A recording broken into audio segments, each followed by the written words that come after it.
मुंबईमध्ये टप्प्याटप्प्यानं मॉकड्रिल होणार आहे। पुढील 5 ते 6 दिवस मुंबईच्या विविध भागामध्ये मॉकड्रिल घेतलं जाईल आणि नागरी संरक्षण दलाचे महासंचालक प्रभात कुमार यांची माहिती आहे। बेस्ट आणि गुगल यांच्यामधील सहकार्यामुळे आता बेस्टच्या गाड्यांची रिअल टाइम माहिती गुगल मॅपवर प्रवाशांना पाहता येणार आहे। यामुळे प्रवाशांच्या वेळेची बचत होईल आणि सर्व मार्गावरच्या बसची उपलब्धता बघता येईल।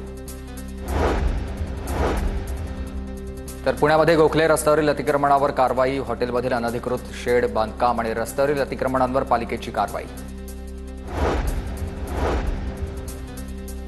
तर पुणे महावितरणकडून पुणे विभागामध्ये 41,000 ग्राहकांवर कारवाई करण्यात आली आहे। वीज बिल न भरणाऱ्या ग्राहकांचा वीज पुरवठा खंडित करण्यात आला आहे। पुणे विभागाचे मुख्य अभियंता सुनील काकडे यांची माहिती।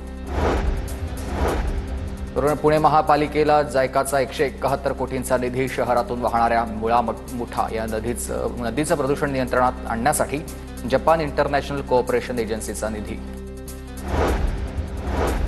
नाशिकच्या इगतपुरी औद्योगिक वसाहतीमधील जमिनी देण्यास अडवण आणि पोरदेवीच्या शेतकऱ्यांचा विरोध आहे। तहसील कार्यालय आवारामध्ये ठिय्या आंदोलन, तर भूसंपादन न थांबवल्यास तीव्र आंदोलन करण्याचा इशारा दिला आहे। गोंदिया जिल्ह्यामध्ये अवकाळी पावसाचा कहर, वादळी वाऱ्यामुळे आंबा, मका, धान पीक उद्ध्वस्त, शेतकऱ्यांचं लाखो रुपयांचं नुकसान, प्रशासनाकडे नुकसान भरपाईची मागणी।